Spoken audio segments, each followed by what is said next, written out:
오늘 이제 17장 말씀은 이제 예수님의 마가 다락방 강화라고 하는 마가 다락방의 맨 마지막 부분입니다. 특별히 이 17장은요, 예수님의 대제사장적 기도라고 하는 그런 별명이 붙어 있는 장이 17장입니다. 이 예수님의 대제사장적 기도라고 하는 이 별명은 이 루터교 목사였던 데이빗 치트리우스라고 하는 이분이 이제 처음 말했던 것인데, 예수님께서 이 땅에 계시면서 세 가지를 오늘 본문에 보면은 기도를 하고 있습니다. 첫 번째로는 1절부터 5절까지 하나님의 영광을 위한 기도, 하나님의 영광을 위한 기도가 첫 번째 기도고요. 1절부터 5절. 그 다음에 6절부터 19절까지는 이제 제자들을 위한 기도예요. 그래서 제자들을 위하여서 그들이 정말 하나님의 아버지께서 나에게 주신 그 사람들, 이 사람들을 위한 기도. 세 번째로는 20절부터 26절까지인데요. 이것은 앞으로 믿을 사람들, 여기에는 우리도 포함되는 거죠. 앞으로 믿을 사람들을 위한 기도입니다. 그래서 크게는 이렇게 세 부분으로 우리가 나뉘어 있는 것을 알게 됩니다. 첫 번째로 예수님께서 하나님의 영광을 위한 기도. 그 기도는 우리가 이 기도를 통해서 하나님께 영광은 무언가, 하나님께 도대체 영광 돌린다는 게 어떤 것인가 라는 것들을 우리가 알 수가 있습니다.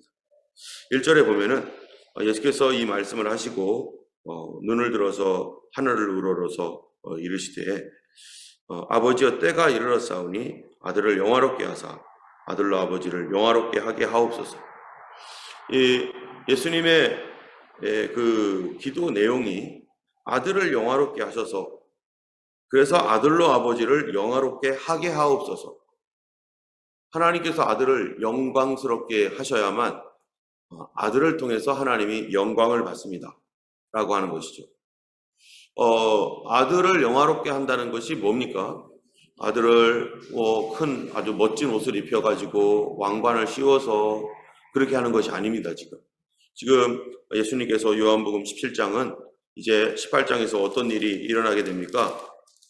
예수님께서 이 말씀을 하시고 기드론 시내 건너편으로 가셔서 거기에서 이제 겟세마네 동산이 사건이 나오고 유다가 예수님을 배반하고 예수님을 팔아버리고 이런 내용들이 이제 18장에서 나오는데요. 그 얘기는 지금 예수님의 기도는 아들이 어떻게 돼야지 하나님이 영광을 받으시게 되는가? 아들의 영광이 뭔가? 그거는요, 하나님을 위하여, 온 인류를 위하여 십자가를 지는 고난, 이 세상 속에서 세상의 구원을 위한 그 예수님의 고난이 바로 아들이 영화롭게 되는 것입니다.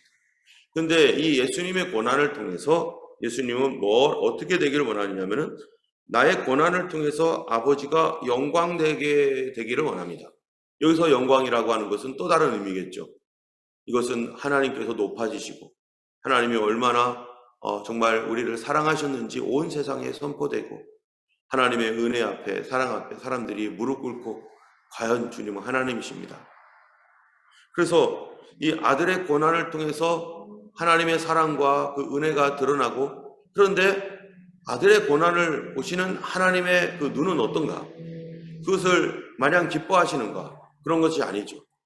하나님께서도 함께 고통을 당하고 있는, 아들을 버려버리는 그러한 그 하나님의 아들을 버려야 되는 이런 고통을 함께 받고 있는 그런 영광입니다. 그래서 이러한 영광이 무엇과 같은 거냐면은 마치 산모가 해산을 할 때 그 버스팽이라고 하는 이 해산의 고통, 그 해산의 고통을 통과해야만 아이를 낳은 그 기쁨이 있는 것처럼, 바로 예수님께서 이 십자가라고 하는 이 고난, 이 십자가라고 하는 고통을 받아야만 생명을 구원하는 그러한 그 영광이 하나님께 있는 것이죠. 예수님은 지금 아버지를 영화롭게 하는 방법은 본인이 고난을 받고 우리의 죄를 대속하기 위하여 죽는 것이 바로 아버지를 영화롭게 하는 것이다. 예수님께서 그 이전에 우리가 이 요한복음 엊그제 우리 설교 가운데서 봤던 말씀 중에 사람들은 왜 예수님을 죽이려고 했는가? 사람들은 왜 예수님을 하나님의 아들로 믿을 수가 없었는가? 여러분, 그 결정적 원인이 뭐였습니까? 그들 속에 하나님을 영광스럽게 하고자 하는 마음이 조금도 없다는 거예요. 그들 안에 내 말이 너희 속에 있을 곳이 없으므로 너희가 나를 죽이려고 하는도다. 너희가 하나님의 영광을 구하지 아니하는 것을 내가 알았다. 각각 자기 영광만 구하지 아버지의 영광을 구하지 않는 것을 내가 알았기 때문에, 그래서 뭐라는 거예요? 그렇기 때문에 너희가 나를 믿지 못하는 것이다. 아버지를 알았더라면 나도 알았으리라. 이 얘기들이 다 무슨 얘기입니까? 바로 사람들 속에는 뭐가 있다는 거예요? 극심한 이기적인 그런 마음들, 이기적인 생각. 이것은 어느 누구도 예외가 될 수 없습니다. 그거는 저도 마찬가지죠. 아무리 은혜를 받은 사람이고 성령으로 거듭난 사람일지라도 육신이 있는 한 이 이기심을 버릴 수 없기 때문에 우리는 항상 하나님 앞에 정말 죄인으로밖에 보여질 수가 없죠. 그렇기 때문에 우리는 항상 예수 그리스도의 은총의 우산 아래 있어야만 우리가 참으로 온전한 그 사람, 용서받은 하나님의 거룩한 백성으로 살아가는 것이지, 잠시라도 하나님의 예수 그리스도의 그 구속과 은혜의 우산 아래에서 떨어져 나간다면, 거기를 벗어난다면 우리는 하나님의 진노 가운데 있을 수밖에 없는 죄인이라는 것입니다. 그렇기 때문에 우리는 다 어떤 사람들이요? 다 똑같아요. 저나 여러분이나 또 이 땅에 또 범죄를 많이 저질렀던 그런 사람들이나 육신을 가지고 있는 우리들은 다 똑같아요. 다만 우리가 성령으로 거듭나서 정말 우리 심령은 괴로워하고 하나님 뜻대로 살지 못하는 나 자신을 바라보면서 그와 싸우려고 하는 모습은 우리에게 있습니다. 그러나 우리 육신을 가지고 있는 이 육신에 거하는 죄로 인하여서 그 사람들이 갖고 있는 생각 우리도 갖고, 안 믿는 사람들이 하는 그러한 마음 우리도 가질 수 있고, 이러한 우리들은 언제든지 무엇을 버리지 않고 있냐면은, 나의 영광을, 내가 각자 자기의 영광을 구하는 그 영광은 우리가 취하려고 하지만 하나님을 영광스럽게 하는 그것에 대해서는 사실은 관심이 없는 것입니다. 때문에 성령 충만한 사람, 또 하나님의 그 은혜 안에서 정말로 믿음이 견고하게 되는 사람, 또 영적으로 성숙한 사람은 어떤 사람이 되겠어요? 너희 안에 무슨 마음을 품으라고요? 이 마음을 품으라. 곧 그리스도 예수의 마음이니. 그게 무슨 마음이겠어요?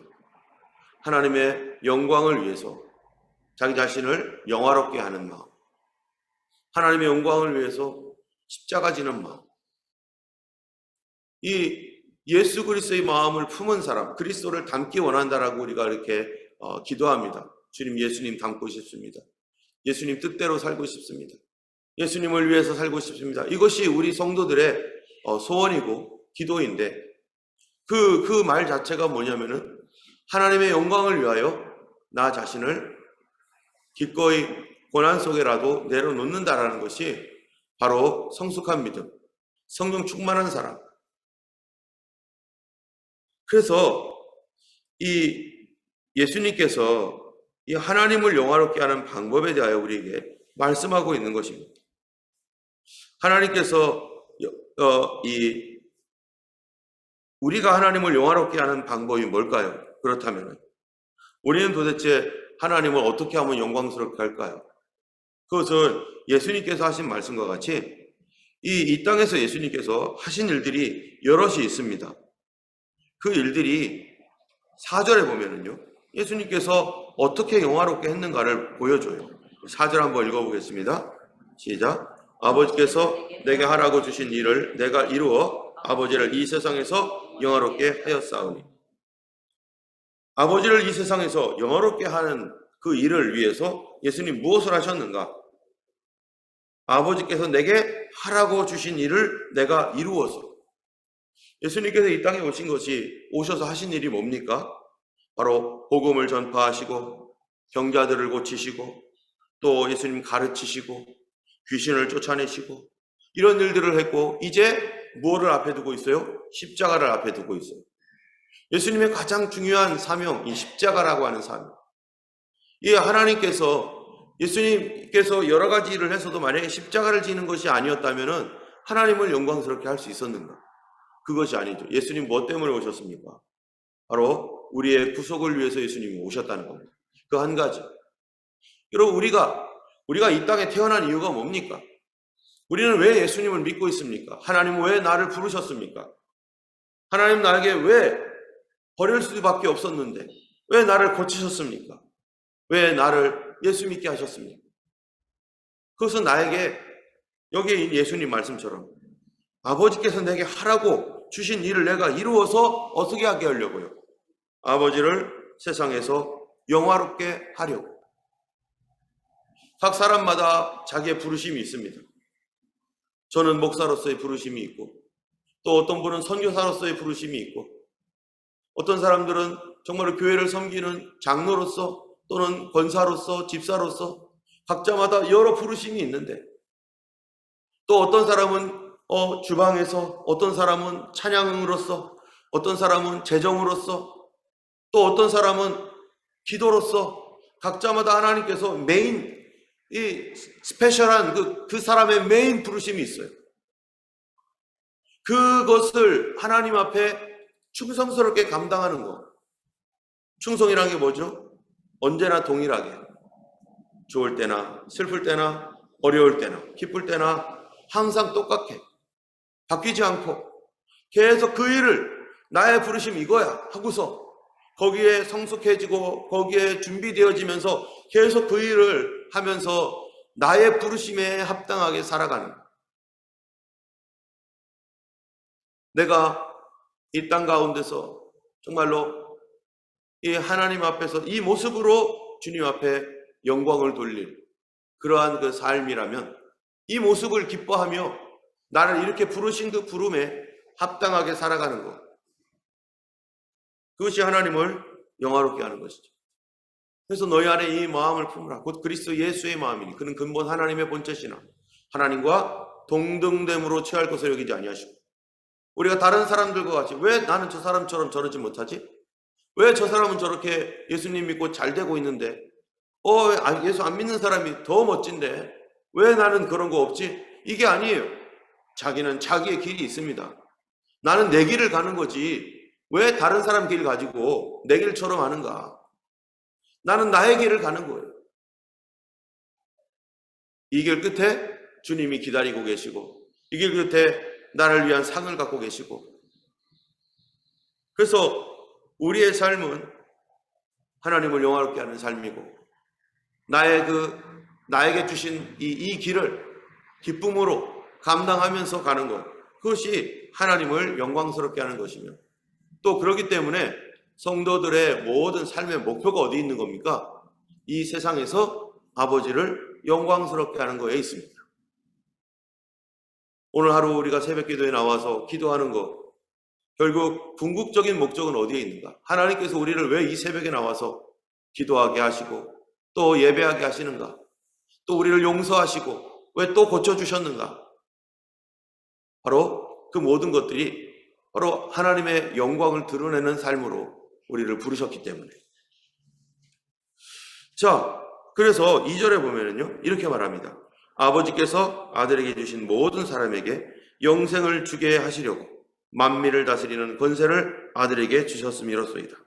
여러분 여기 보니까 아들이 예수님이 만민을 다스리는 권세를 하나님께 받았다는 겁니다. 여러분 권세는 누가 받아야 했습니까? 누가 가지고 있어야 됩니까? 도대체 누가 권세자여야 됩니까?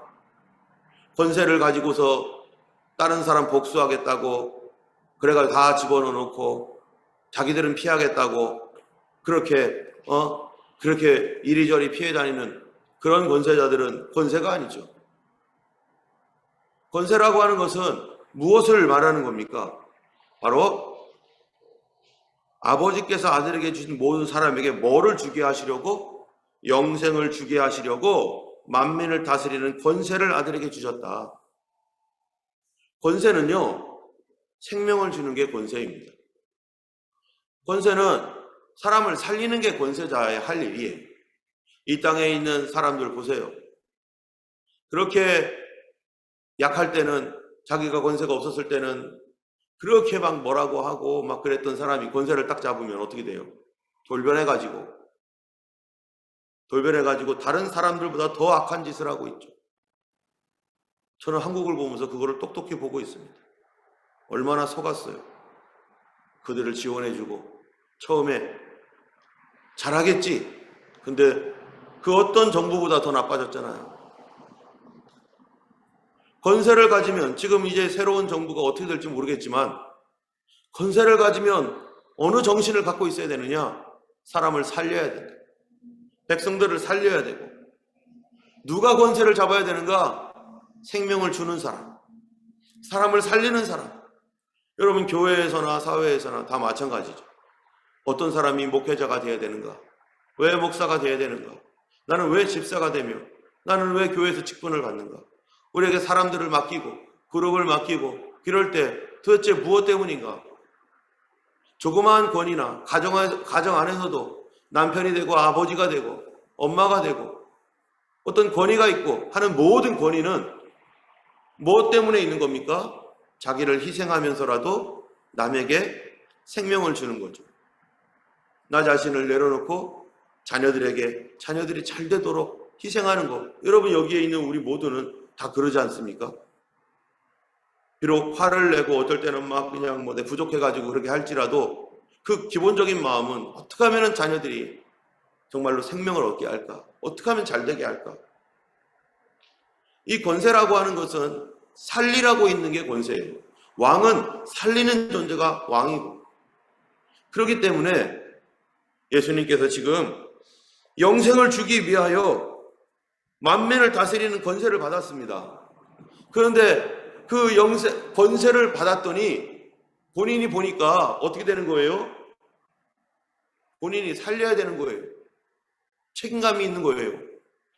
구세주라고 하는 것, 세상을 구하는 구세주라고 하는 것은 사람을 죽이는 직분이 아니라 사람을 살리는 직분이기에 그들을 살리기 위해서 예수님이 지금 십자가를 지고 가시는 것이죠.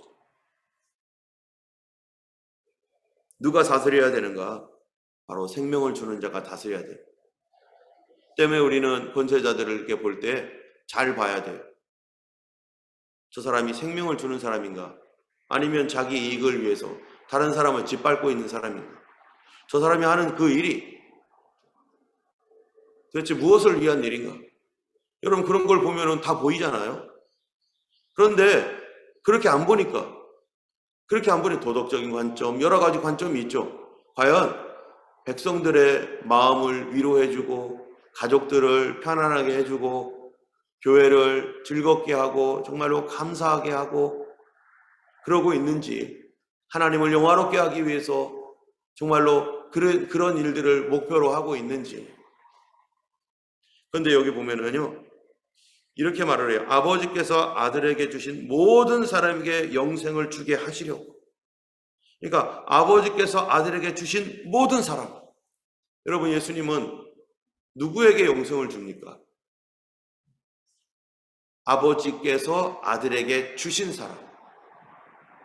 아버지께서 아들에게 주신 모든 사람들. 그렇다면은 여러분, 우리의 기도 제목을 보면은 그렇습니다. 이 땅에 수많은 사람들이 아버지를 모르고 예수님을 안 믿는 지금 수많은 사람들이 있어요. 또 우리도 예전에는 예수님 안 믿었습니다. 예수님 몰랐습니다. 그런데 예수님을 알게 되었어요. 예수님을 알게 되었다는 것은 무엇을 의미합니까? 아버지께서 아들에게 주셨다는 거예요. 내가 예수님 믿기도 전에 예수님이 나를 데려다가 누구에게 인도했다는 거예요? 예수님 믿도록 인도해 주셨다는 거예요. 그래서 아무라도 아버지께서 이끌지 아니하면 누구에게로 올 수 없다고요? 내게로 올 수 없다. 아무라도 아버지께서 이끌지 않으면 내게로 올 수 없다. 예수님 믿을 수 없다는 거예요. 때문에 우리의 가장 강력한 기도의 제목, 우리 믿지 아니하는 가족들을 위해서 어떻게 해야 됩니까? 아버지, 예수님께로 인도해 주세요. 아버지, 우리의 믿지 아니하는 가족들, 나의 믿지 아니하는 형제들, 예수님께로 인도해 주세요. 예수님께로 인도함 받지 않으면 아무도 믿을 수가 없어요. 여러분, 이 아담과 하와가 있습니다. 근데 아담이 홀로 있었었는데요. 그런데 에베소서에 보면은 아담과 하와의 관계를 누구와 누구와의 관계라고 얘기하고 있습니까? 남편과 아내의 관계를 내가 교회에 대하여 얘기하는 것이다. 예수 그리스도와 교회의 관계에 대하여 얘기하는 것이다 하면서 아담과 하와의 관계를 얘기하는데, 그런데 아담이 깊이 잠들었어요. 그때 하나님께서 갈비뼈를 뽑아가지고 피를 흘려서 하와를 만듭니다. 그런데 하나님께서 성경에 보면, 창세기에 보면은 어떻게 합니까? 하와를 하나님이 데리고 아담에게 가요. 아담이 막 찾아 돌아다니면서 무슨 이 숨바꼭질 하듯이 또는 이 보물찾기 하듯이 찾아봐 하면서 막 찾는 게 아니에요. 하나님께서 하와의 손을 잡고 아담에게로 데려갑니다. 그러니까 아담과 뭐가 되는 거예요? 결혼하게 되는 거죠. 그러고서 한 몸이 되는 거죠. 여러분, 우리 하나님께서 우리 믿지 아니하는 사람들을 그리스도께로 어떻게 둬야 돼요? 데려가 줘야 돼요. 피 흘리신 예수 그리스도 앞으로 데려가 주셔야 돼요. 때문에 우리의 기도가 어떻게 되는가? 내가 할 수 없습니다. 나는 물론 하나님께서 나를 사용하셔서 그들의 마음을 부드럽게 할 수도 있고 뭐 여러 가지 하겠죠. 그러나 내가 그를 구원할 수 있는 게 아니에요. 정말 그들을 구원하는데 내가 쓰임은 받을 수 있지만 내가 할 수 있는 건 아니에요. 때문에 우리는 끊임없이 우리 믿지 아니하는 가족들이나 이웃을 위해서 주님, 나를 붙들어서 내 손을 잡고 예수님께로 나를 인도하셔서 내가 예수 믿게 된 것처럼 주님, 우리 사랑하는 가족, 우리 사랑하는 엄마, 우리 아빠, 우리 자녀들, 내 형제들, 우리 자식들을 주님 그의 손을 잡아주셔서 예수님께로 인도해 주세요. 예수님께로 가야만 살 수 있습니다. 그들이요, 가서 어떻게 돼야 되는가? 3절에 보니까 이렇게 말합니다. 영생은 곧 유일하신 참 하나님과 그가 보내신 자 예수 그리스도를 아는 것이니이다. 여러분, 여기 아는 것이다 라고 말합니다. 아는 게 뭡니까? 이 헬라어로는요, 아는 것을요, 기노스코라고 합니다. 기노스코. 그런데 영생이라는 것, 영원한 생명은 유일하신 참 하나님과 그가 보내신 자 예수 그리스도를 아는 것이다 라고 말할 때 우리 공부해서 압니까? 성경 보고서 이게 하나님이 유일하시고 예수님은 하나님의 아들이네 이렇게 하는 겁니까? 아닙니다. 이 기노스코라고 하는 말이 마태복음 1장에 보면은 이 뭐라고 했냐면 나는 남자를 알지 못하거늘, 누가복음에서도 보면은 그렇게 되어 있어요. 동침하다, 남자를 알지 못하다 라고 하는 그 말과 동일한 말이에요. 이거 관계적인 알미입니다. 체험적인 알미입니다. 그런데 이 알미라고 하는 거는요, 안다라고 할 때 이 안다라고 하는 것은 가지고 있잖아요. 결혼한다는 것은 부부가 뭐가 되는 거예요? 하나가 되는 것이고 연합되는 겁니다. 여기서 안다라고 말하는 것은 그냥 머리로 알고 그런 게 아니에요. 바로 그리스도와 뭐가 되는 거예요? 연합되는 거예요. 우리가 어떻게 예수님과 연합이 됩니까? 나와 예수님은 질이 다른데 예수님께서 뭐라고 합니까? 나는 포도나무요, 너희는 가지. 나무가, 가지가 포도나무에 어떻게 하지 않으면, 붙어있지 않으면 절로 과실을 맺을 수 없음 같이 너희도 내 안에 거하지 않으면 너희도 바뀌어버리고 말랐지느니라. 또 하나님께서 감람나무 비유도 하잖아요. 로마서에 창 감람나무가 있는데 돌 감람나무가 베어져 가지고 창 감람나무에게 접붙임을 받았다. 무엇으로 접붙임 받습니까? 데려와야 되는 거예요. 데려와서 어떻게 연합이 됩니까? 바로 믿음으로 연합되는 겁니다. 우리는 어떤 수를 써서, 지식이 있어서, 머리가 좋아서, 얼굴이 잘나서, 돈이 많아서 연합되는 게 아니에요. 오직 그리스도와 연합되기 위해서, 주님을 알기 위해서, 주님을 참으로 알기 위해서는 뭐밖에 없어요? 믿는 것밖에 없습니다. 믿음밖에 없어요. 그래서 여기서 안다라고 하는 것은 그리스도와 연합되었다. 믿음으로 연합되어 있다. 그런데 그가 보내신 자 예수 그리스도와 연합하는 것, 영생은 바로 거기에 있다는 거예요. 주님과 믿음으로 연합되어 있는 것. 그 믿음이 어떤 믿음입니까? 하나님 주신 믿음. 하나님께서 우리에게 말씀을 주셨는데 그 말씀을 받아들이는 것. 그래서 예수 그리스도가 하나님의 아들이신 것과 또 하나님께서 그를 살리신 것을 내 마음에 믿으면 구원을 얻으리라. 사람이 마음으로 믿어 구원에 이르고 의에 이르고 입으로 시인하여 구원에 이르느니라. 마음으로 참으로 믿는 것. 그런데 요한일서에서는요. 요한일서 2장 3절에 보면은 뭐라고 되어 있습니까? 아는 것에 대하여서. 요한일서 2장 3절을 제가 읽어볼게요. 우리가 그의 계명을 지키면 이로써 우리가 그를 아는 줄로 알 것이요. 안다는 게 뭡니까? 그에게 순종하고 계명을 지킨다는 겁니다. 우리가 그의 계명을 지키면 이로써 우리가 그를 아는 줄로 알 것이다. 그런데 그를 아노라 하고 그의 계명을 지키지 아니하는 자는 거짓말장이다. 진리가 그 속에 있지 아니하되 누구든지 그의 말씀을 지키는 자는 하나님의 사랑이 참으로 그 속에 온전하게 되나니 이로써 우리가 그 안에 있는 줄을 아노라. 다시 말하면요, 그 안에 있는 존재, 알면 그 안에 있게 되는 것이고 알면 주님의 말씀을 지키게 되는 것입니다. 우리는 예수님을 알고 있습니까? 우리는 하나님의 보내신 자 예수 그리스도를 참으로 아는 사람인가? 우리는 지금 알아가고 있죠. 사람이 내 말을 지키려 하면 이라고 말씀하신 것처럼 내 말이 참인지 거짓인지 알 거다라고 말하고 있죠. 하나님의 말씀을 알려면 내 말을 지켜야 되는 거죠. 하나님 말씀을 지키지 않으면 할 수가 없습니다. 어떻게 지킵니까? 믿음이 있어야 지키죠. 주님과 연합되어야 지키죠.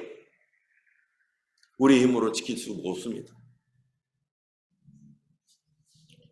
오늘 우리가 하루 살면서 어제보다 오늘은 주님을 더 알기를 원하고 어제보다 주님의 말씀에 더 순종하기를 원하고 참으로 하나님께서 우리 가족들을 이끌어 주셔서 예수님을 믿을 수 있도록 우리가 그렇게 하나님 앞에 오늘도 많은 영혼들을 하나님 인도해 주시도록 오늘 우리가 기도하기를 원하고